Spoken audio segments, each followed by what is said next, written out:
All right, I'll just start this again such that I'm kind of all right with my timing. Well, welcome to the Developer Summit. It's nice to see so many people when we're competing with LinuxCon and Cloud Open and and Jim Zemlin, right now, given that many people have 2 passes or several. So before I actually properly start, I want to run through some logistics. Come in.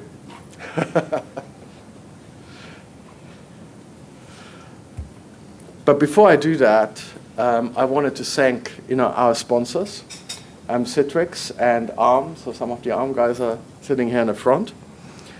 And now quickly to some logistics. So, who had difficulties finding this room? Quite a few. Yeah. All right. So we actually have a joint Xen and KVM hackathon tomorrow afternoon as well. So if you look at that, we are sort of, I think we're roughly there or on this side. So if you go kind of back, there's a lift on the right-hand side, and you just take that lift or elevator onto the 4th floor, and then there you find that room for the hackathon. We also tomorrow have a joint Xen and KVM forum social event. So after the event, there will be a shuttle bus going from basically the bottom of this tower. So you go to the to the ground floor, and there should be signs. I think there's signs to all the events, and you just take the shuttle bus. And there will be buses going back and forward to the event from about 18:30 and back till 9 o'clock. If you want to make your way separately, the address is down there.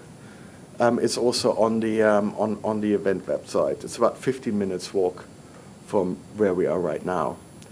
Now this is different to what we used to do in the past. So who's been at developer summits in the past?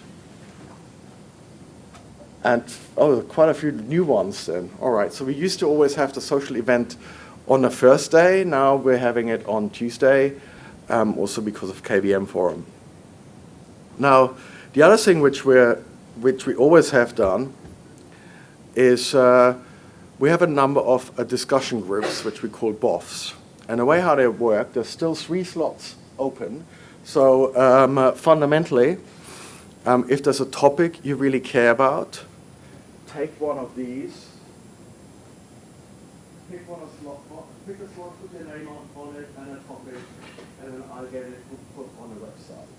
So we have a couple of them, 3 or 4 already scheduled around topics such as hot patching. There's one around the developer process. I think one is about PVH mode. So if there's anything you kind of want to discuss amongst yourself, put it up, and then tomorrow morning I will remind everybody of the BOFs which you're on. And the way how they typically work, there will be in this room. So we will actually split this room into 2. So there will be a fence coming through, or like a revolving wall, or however you call them, and then we'll kind of build a little chair, a round area of chairs where we discuss things. So the lead of a BOF typically takes notes and then can either send them to me or send them to the development mailing list, such that people who couldn't participate can participate in the discussion afterwards. If you don't want to put a sticker up there, you can also come to me and let me know what you want to discuss, and then you make sure it's on the website. Lunch is not provided, like with LinuxCon.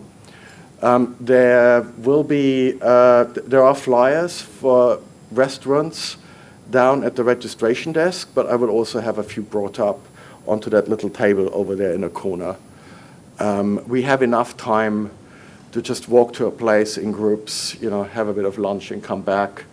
And that way, you get to leave the conference center a little bit and get to enjoy the sun a little bit. Or, if it's raining tomorrow, to rain a little bit, we'll see. It is Seattle after all. We also have a developer meeting on Wednesday. There's about 30 spaces altogether. If you haven't signed up for that yet, come and find me. It's free. It's from 10 to 3:30, and there'll be in-depth discussions about specific topics within the community. Who has signed up at this stage and who's here? I know, there's quite a few. So it's typically all the core developers. You don't have to be a core developer to join. I'll kind of treat it as a first come, first serve basis. You can also sign up on a wiki or just let me know and I'll sign you up. And that's kind of all the logistics. And that is really annoying. Anyway, so the core of my talk, I always start the developer events with an overview of how we're doing, how's the community doing, what's going on. It's going to be a few stats, a bit of overview, some areas where we've done really well, some areas where we've had problems come in. And, I'll call that the Xen project weather report. Before I start that, I kind of wanted to give you a bit of an overview. What do we actually do, as a project? Cover some, initiatives which were important in the last 12 months. Some statistics, and then I'll zoom into some different areas. So, most of you probably associate the Xen project with the hypervisor. See, it's down there. But it's actually quite a bit more now, right? So if you look at it, here's sort of a timeline which shows the traffic on the mailing list traffic of the hypervisor over time and how it's grown. And then horizontally, I'm showing a number of initiatives. So, obviously the oldest project we have was the hypervisor project. That's been running since 2003. So we're quite an old, aging open source project, if you want so. And then it started evolving and diversifying into different areas. Around 2007, we started upstreaming all the Linux bits and pieces, which we had previously forked. That project was called PVOps, and it took quite a long time. And that's just become bog standard Linux kernel development now. Around 2008, Samsung started an initiative called Xen on ARM using PV drivers. This was before ARM had virtualization extensions. And then, Stefano, who sits down here, stand up, Stefano. Sorry, I'm doing that to you. Kicked off the Xen on ARM project, which was using virtualization extensions for ARM. And the goal we had there was to basically just add that ARM support to the hypervisor. And we fundamentally achieved that, so that project fundamentally has now finished, and it's just done as part of the regular hypervisor development. There's another project called the XAPI tool stack. That's a set of management tools, which is used in Xen server. It's also hosted by the project. There's also libvirt. Jim will be talking about libvirt later, as far as I recall. You are, aren't you? Yeah. We used to have a thing called XCP, which was really just Xen server, open source, which then became xenserver.org. We're doing a lot of stuff with the BSD projects, GRUB, QEMU, FreeRTOS, and lots of other projects. There's a new addition, relatively new addition, that Mirage OS joined the Xen project as an incubation project in about 2013. It's been doing really well. since. Then we have, we work with libvirt, with CentOS, and all sorts of other distros. Recently, there's been a new project called the Windows PV driver project. So these are all the Windows drivers for Xen, which are hosted by the Xen project. And the project lead he's David. Paul isn't here, isn't he? No, he's at IDF this week. And then we had relatively recently an initiative around embedded and automotive Xen. So that's quite a lot of stuff, and you can see, it's really an explosion of, of different use cases, different things, and some of these, we do with other open source projects, and some of them we do ourselves. So this kind of gives you really the project view, how it was last year when I did the summary. So since then, we basically retired PVOps and Xen on ARM as separate sub-projects because they achieved their goals.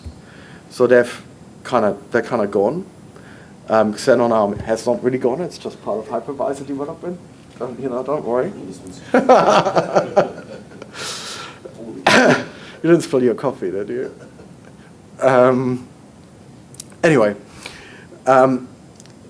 So the project's kind of marked in yellow. They're still in incubation. I think Mirage OS, it's been growing quite significantly over the last 2 years. So that actually would fulfill the criteria to graduate now. So we will be, I will be pushing Anil, who's sitting over there and who's leading that project. Why are you sitting in a corner? I don't want to graduate.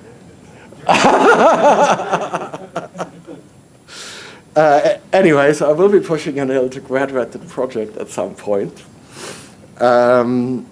because it fulfills all the criteria, and staying in incubation is just a little bit lazy, right? Anyway, we had a couple of key initiatives delivered, which were funded by the advisory board. So who knows how we interact with the advisory board? Not very many people. All right, so let me just say a little bit about this. So we have about 14 companies. They sponsor the project. Each of them pays a membership fee, and that means we actually have some funds which we can spend on good deeds for the community. And so a number of initiatives were recently funded. So one was, actually the key ones were all around testing and quality. So one is the Xen Project Test Lab. So they're on the right, you see our rack that has a number of x86 and a couple of ARM machines in it as well. All the kit was funded by the advisory board. We got a contractor in to set it all up. It's hosted at Earthlink in Marlborough. We have about 4 times more test capacity now than we did before we had built that lab.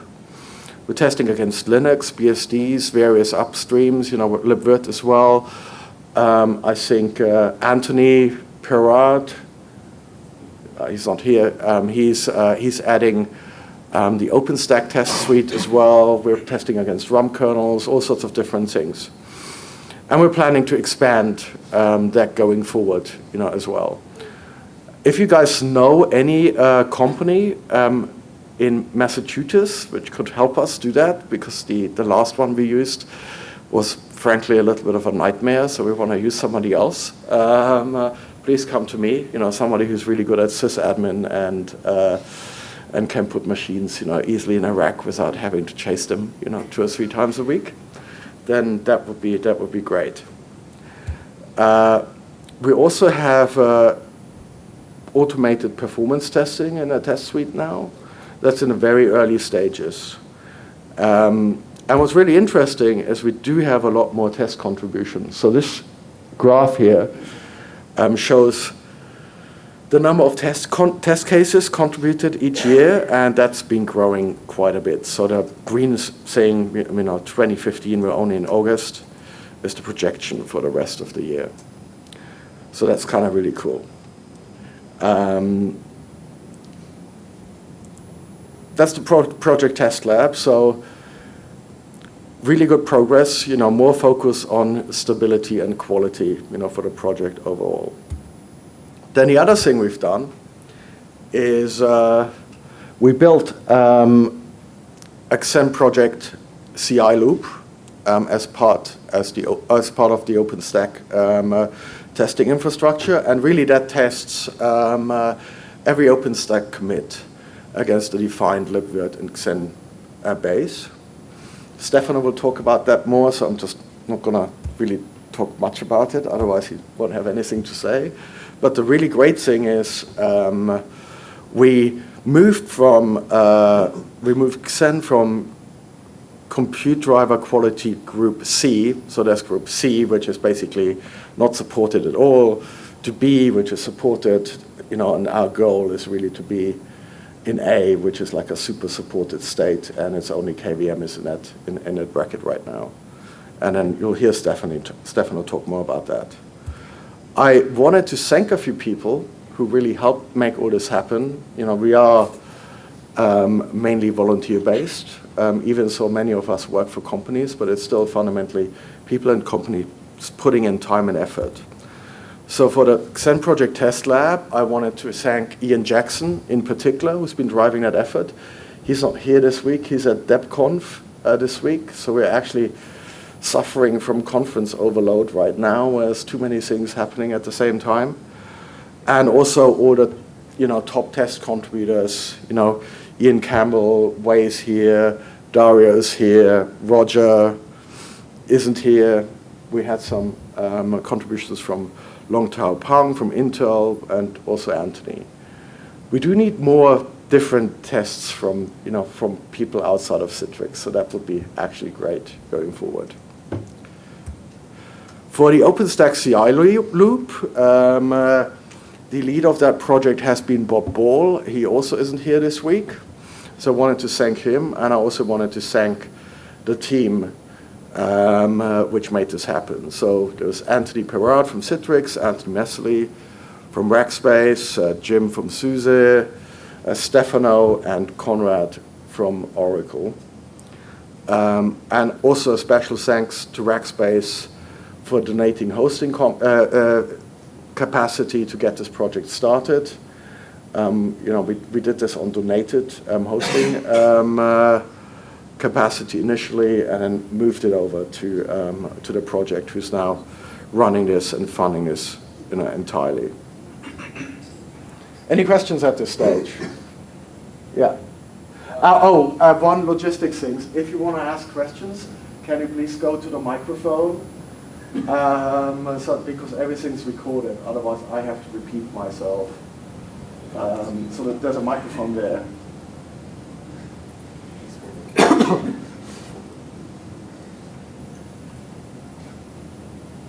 I was wondering if you could describe the testing facilities and how you subscribe tests.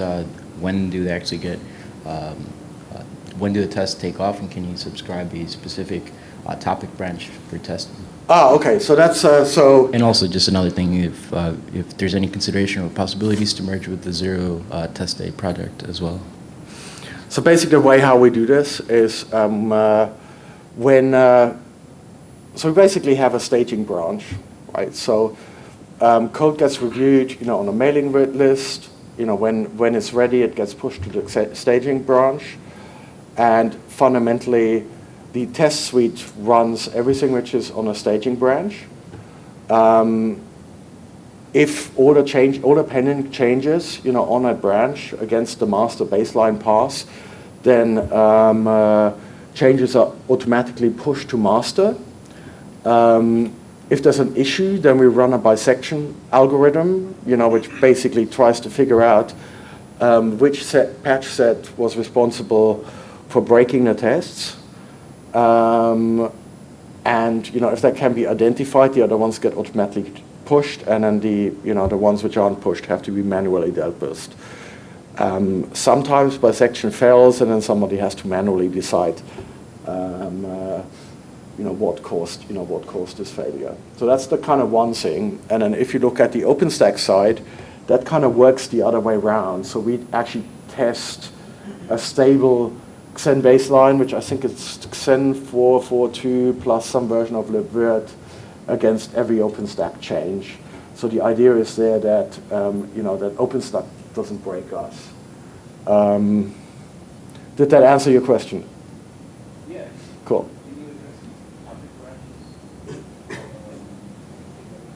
Do you want to take that? Yeah. It's not, so there is no support for that today. So there is also an interesting logistic problem with allowing that, because how many submissions can you allow, especially because if there is a regression, it takes actually a lot of time for the caller to figure it out. But I'm going to talk tomorrow about raisins. That is a different thing, but it's about unit and functional tests, a smaller set of tests, but that everybody in theory should be able to run on their own machine, on their own workstation, and that could help from the other side to check that your branch is not broken.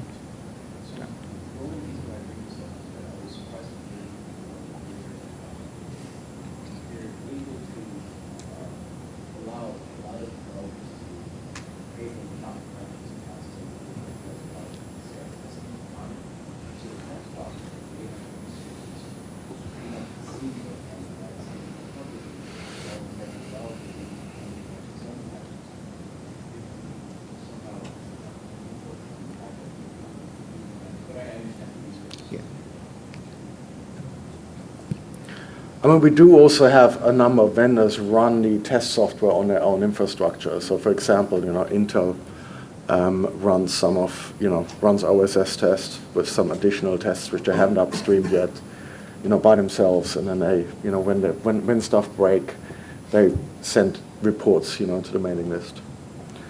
All right, so I kind of wanted to look a little bit at project growth, and on the left, you see, a graph of the number of contributors to the project. 2015 is, of course, only partial. And then on the right, you see how the number of commits have grown. So this is across all the sub-projects. And that's kind of quite good. We've actually, before 2010, there wasn't a lot of growth. The project was fairly stale, and actually since then, we've really grown. We've grown quite a bit. If you look at it, at the breakdown by sub-project, actually it's really interesting, and this happened really only in the last couple of years. There's been a lot of changes from Mirage. Anil is sleeping over there. So fundamentally, a quarter hypervisor, a quarter XAPI, and a little bit of WinPV drivers, and almost half of the changes, in that graph and that growth recently came from Mirage, and that's quite incredible. What I don't know, of course, is it's quite possible that the average commit size in Mirage is a lot smaller, than it is for Xen, and that that's skewing the stats a little bit, because you do have a lot more different repos and a lot of so that might well do it. And I didn't want to spend all the time getting into that much detail, but it's a good thing, and it's also a sign that we're doing well. But I think most of you guys are here for the hypervisors. That's right. Who's not here for the hypervisor?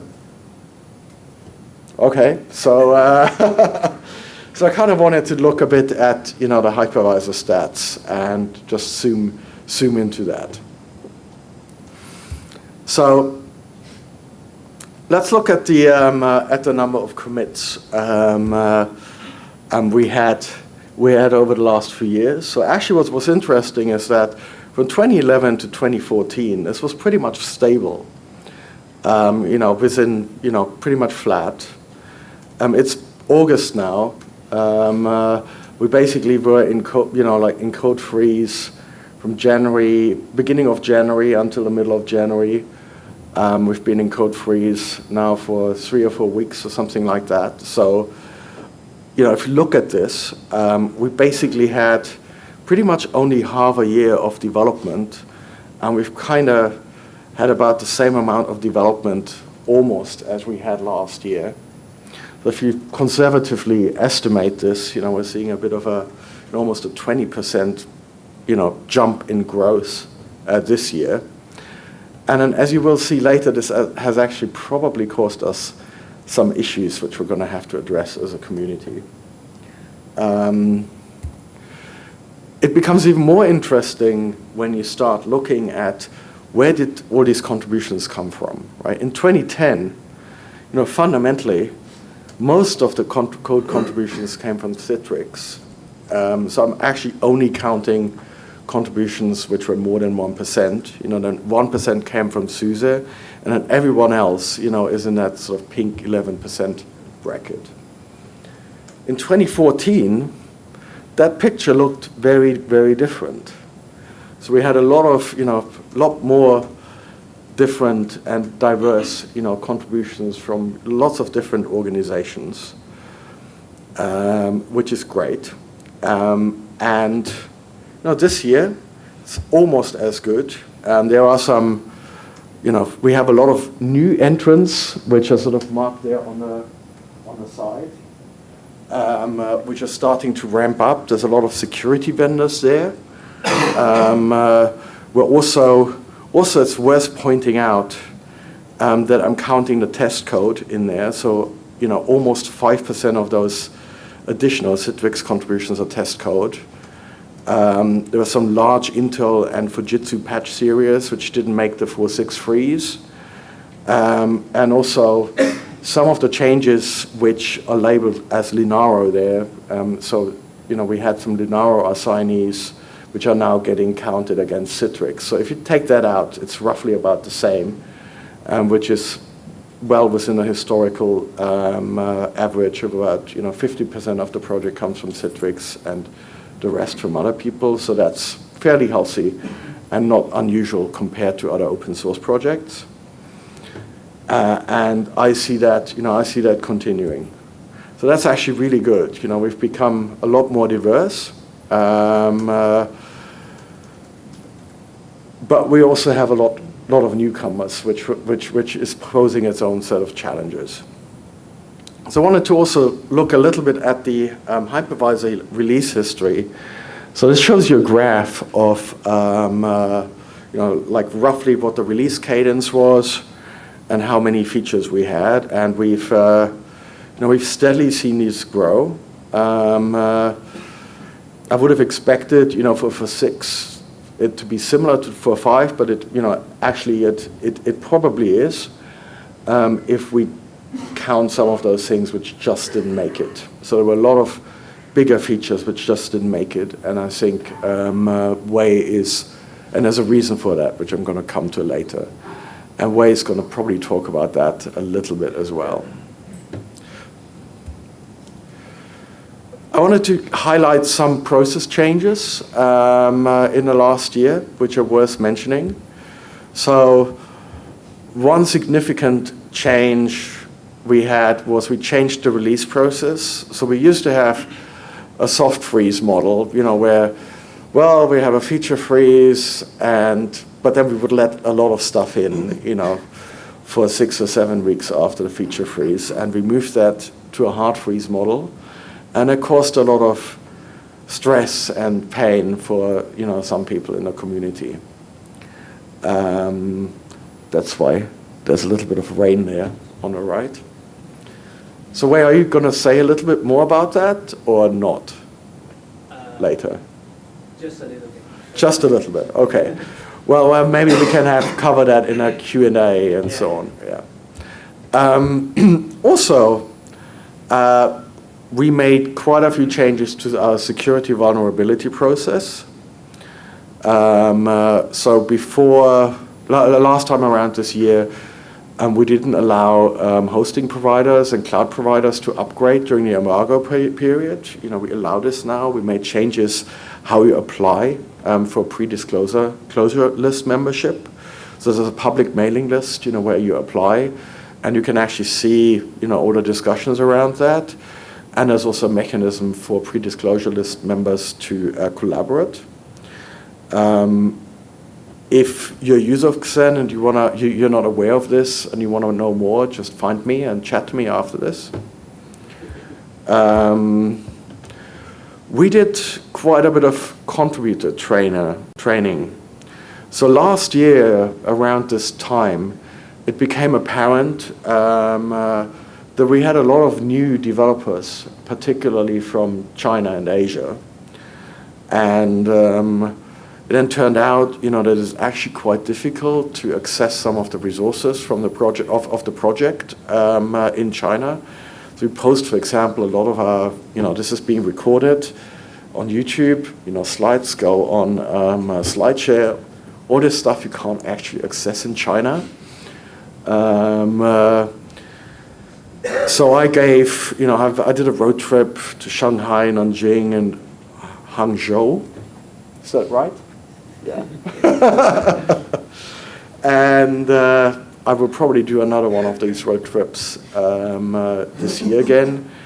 Really help, our Chinese new contributors to, to work with the project. I still have to figure out, what we're going to use for videos and slides and things like that. So if any of you have suggestions, just come and find me and tell me what services I should use. And then I probably need somebody who speaks Chinese, who can sign up accounts and walk me through the UI such that we can actually upload things, right? And another key thing which was really interesting is we started to really focus more on designs rather than code submissions, initially. What we used to be very much like Linux, code first. But then, what transpired is that, we had complex features and the code was submitted, and then we started to argue about, well, actually, the design and architecture should have really been different. And so what we've done last year is really focused more on design discussions and tie down, many of those options and choices earlier. And this really worked very well. Particularly also in a 4.6 release cycle. At the beginning there were lots of more complex features where we tied down a design, and then we either got then those features implemented or got close to getting them in.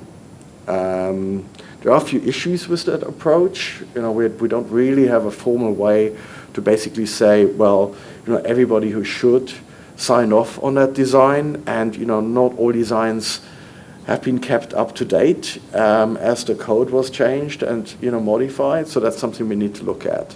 But that's kind of really been a very positive thing as well. And then there's a current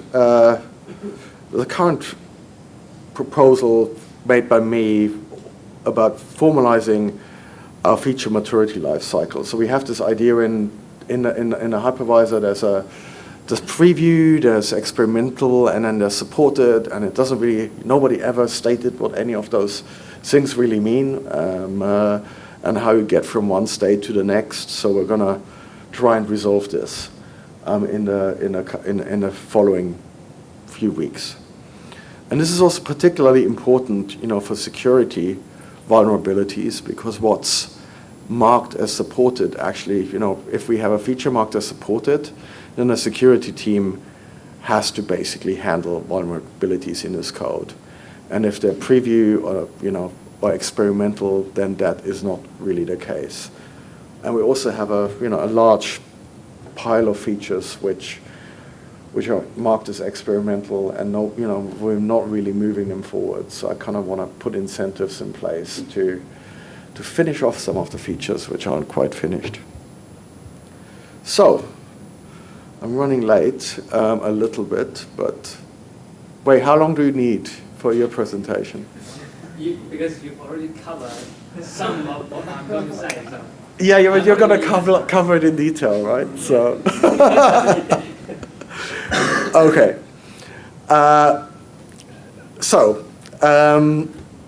I mentioned that we have some issues, and the main set of issues we have right now, we started to see about this time, probably a little bit earlier than, at the beginning of last year with our review process. So I kind of wanted to see, have we gotten better? Have we gotten worse? What are we going to do about this? And all the stats I pulled were from August 11th. And what's really interesting is this graph here. So this shows you a histogram, basically, over various time periods. There's a gap in there. I was just too lazy to pull out the sort of end of August to January stats. And what this really shows is that we're getting worse at reviewing code. So in particular, if you look at the number of patches which we were very quick to fix, has to get into the code base, that has reduced dramatically, and a sort of 3 to 6 weeks period has grown, quite a bit. And then the thing on the right, I think that's sort of a bit of an outlier, which we can probably ignore. So we actually committed a lot of patches which were 1 to 3 years old or older. And a lot of these things were basically, somebody started developing them, then forgot about them, and then picked them up 2 or 3 years later again, and they went in, right? But this is something, so then I thought, well, we have a problem, right? What's really the root cause for this? So I looked at the number of active reviewers, and this graph shows you how our reviewer base, has grown. And the blue and green portion, these are the number of people who do most of the reviews. So blue means, it's an individual in there does more than 5% of all of our reviews. Green means, they do 1 to 5% of all the reviews, and then the purple sort of, bracket are those people who occasionally review code. And that has remained stable. And if we, look at the previous graph where we saw we had all these extra contributions come in, this year, that's part of the reason, why we've seen issues. So we, to sustain growth, we need more reviewers. And so that's sort of a call to action, to all of you. If you do submit code, reviews is actually a good way to start to get to know the code base.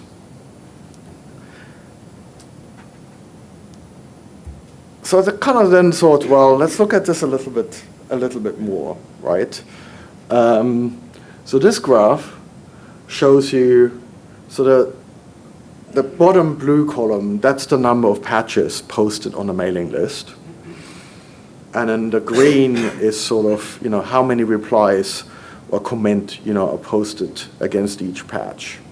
And there you see, again, you see that already, this year, we've kind of posted more than we ever have before, and it's only, it's only August.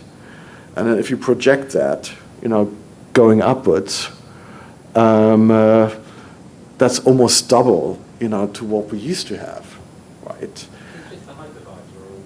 That's just the hypervisor. I actually have, we only really have this problem in the hypervisor right now.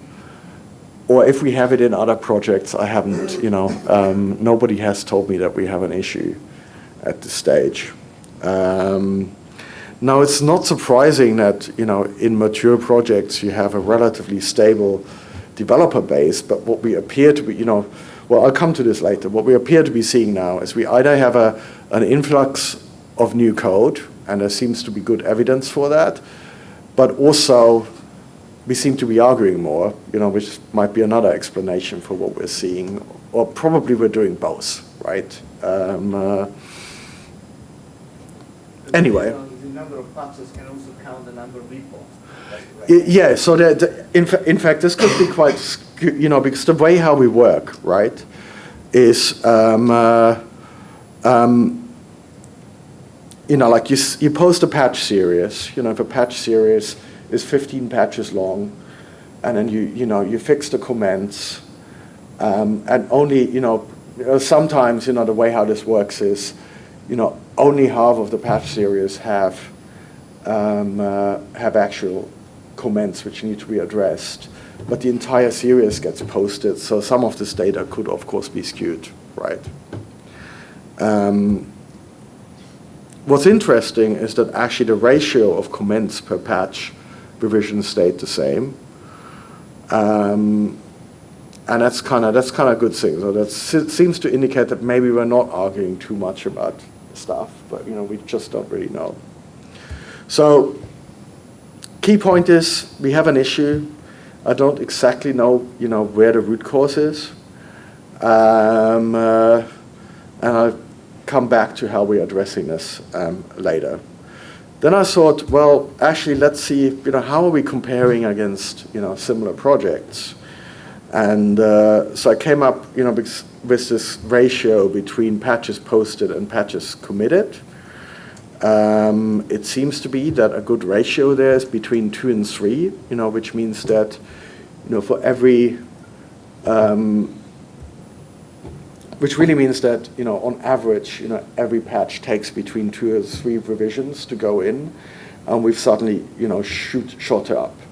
It's interesting that we used to be we're kind of within the same ballpark figure as QEMU and KVM, and they seem to have similar issues than we have, but maybe not as bad right now, right?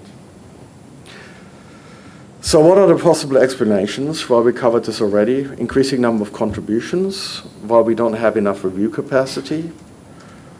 And that means, that the backlog of stuff which doesn't get committed grows and grows. Or it could just mean, that the number of review cycles it takes to get a patch in is increasing. We know already that the number of review comments per patch has stayed stable, so it must be, the overall length of the series. And what's the possible reasons for that could be, people disagree more about the code. We could have lower code quality contributions. I mentioned already we have quite a sizable portion of new people joining the project, and if you do get this, it takes people a while to get used to work with the project. I think another thing we have actually seen is more complex contributions touching more files which haven't been touched for a long time, and that of course also means that code needs to be looked at, and we've had actually rising standards too. We're requiring more because everybody wants more quality. And that's also driving possibly the number of iterations up. Or actually both of it, or all of the above. And my problem is that I can't figure out exactly what it is because, on a mailing if you do your reviews on a mailing list, it's very difficult to actually figure out what's really going on.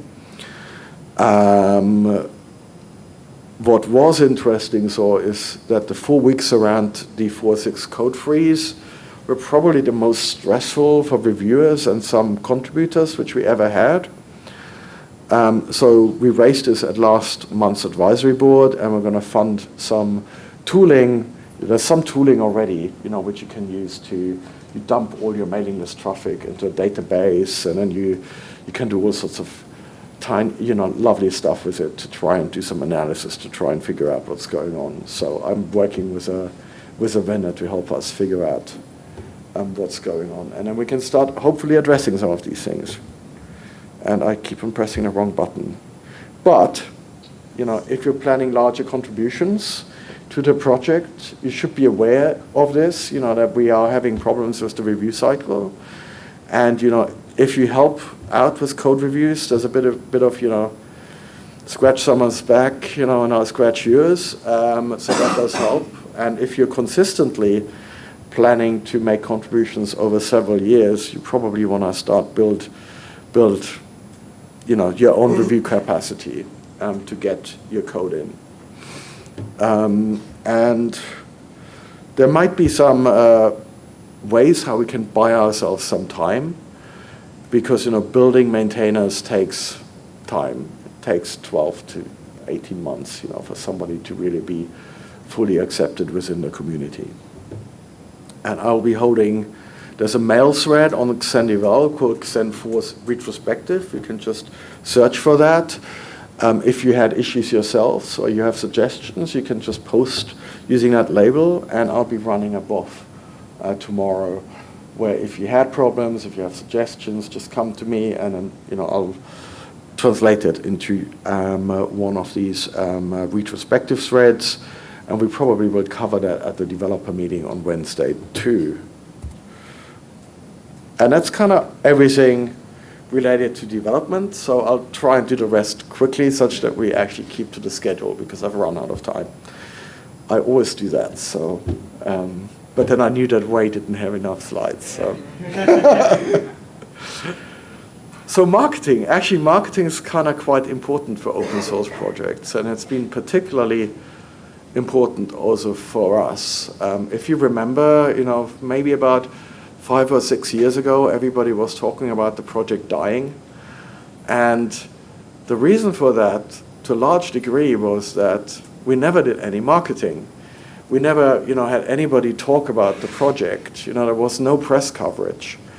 And so everybody just assumed the project was dying. And when we moved a few years ago from the project to the Linux Foundation, actually, we fixed this. And it's kind of interesting to see what has happened since, because we're having some different problems now, which are sort of kind of nice to have problems.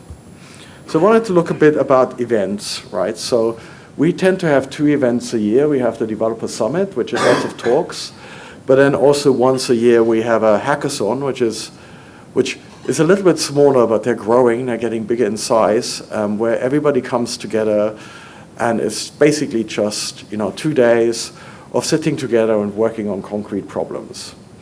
And if you look at that, this just shows some of those. We had them held by Oracle, by Fujitsu, by Citrix, by Rackspace, and have been growing. And particularly in the last 2 years, 2014 and 2015, we actually, both years, 2014 and 2015, we had 50 spaces and we were full, right? And that's also part of the reason why, why there's fewer people here, because some of the people who went to the hackathons, for example, in Shanghai this year, they're not here because they've already had a major trip to an event this year. So that's one of the things. And they've catered to different aspects of the community. I will be looking for somebody to host a hackathon, a vendor to host a hackathon next spring. So if somebody, some vendor wants to volunteer, come and find me. Typically all you need to do is provide the space, and then the project organizes everything else. And a thank you to all those vendors who have hosted hackathons in the past. Well, also, we're having a lot more Xen talks all across. So this is just what's going on this week, right? We have more than 50 Xen talks this week alone. So probably about 30 here at LinuxCon and Xen Summit together. But there's also Texas Linux Fest and FOSCON, and then there's a few talks at the Intel Developer Forum, and the StepConf in Heidelberg, and there's just constantly this Xen stuff going on everywhere. And what that really means is that we're kind of becoming more distributed and embedded with other communities. So there's less need of just having a really big event where we get all together. Another thing which is interesting is social media and website traffic. That's been going up. And press mentions, so I should have removed that to-do here. is press mentions, and that shows, you know, how often do we get mentioned, you know, in the press. And, you know, before 2013, we basically got no mentions, and that's sort of been slowly growing. I'd expect that the Q2 figures were similar to Q1 or, you know, of last year. So that's kind of quite nice. We get coverage. Unfortunately, the coverage isn't always so positive at the moment. So we're being picked on a little bit, particularly around security. So for example, what's been happening recently is every single time we make a patch release, a 451 or 442 or something like that, and we mention CVE numbers, you know, in the release notes, then there's like a bitchy news article by the Register or somebody saying, well, you know, 35 security fixes in this release, and how terrible is the world? And, you know, and then every single time a security vulnerability, you know, gets published, the same thing happens. And this only really started happening this year. And I was wondering, you know, why is this happening? Because it's not really happening so much to other projects. So on one hand, you know, security stories are really hot right now. And then, of course, you know, Xen is really widely used. So some of the press, you know, they use us to get at Amazon and Rackspace and all those big Xen users, you know, indirectly. And because of that connection, you know, they do also get a lot of clicks for some of their stories, which is what this is really all about. But then the other thing is it's actually too easy for reporters to write security stories on Xen. So this is our, basically, you know, our web page where we publish all the vulnerabilities, and every single time the security team starts working on one, then there's a ticker saying, oh, a security issue is coming up and it's going to be released by that date. And, you know, I know that some reporters just poll that page repeatedly, and then basically, you know, on the exact time when they know the story comes out, you know, they just go to the site, look at the vulnerability, and then within half an hour they have a story out in a timely fashion. And so I think we need to change that and make it a little bit harder for them to actually get that information. But there's also good news, right? So we get a lot of coverage on just other stuff we do, which is quite unusual for us. We kind of never had this type of interest, right? So when Stefano mentioned Raisin earlier, he put a blog post out. The next day we had an article, you know, in the Register. It's still quite bitchy, right? You know, when, but usually they're actually positive stories. It's just the headline doesn't sound like it. You know, when Way changed the release process, we had a story out. You know, then there was. So actually that's kind of good because there's really interest in what we're doing.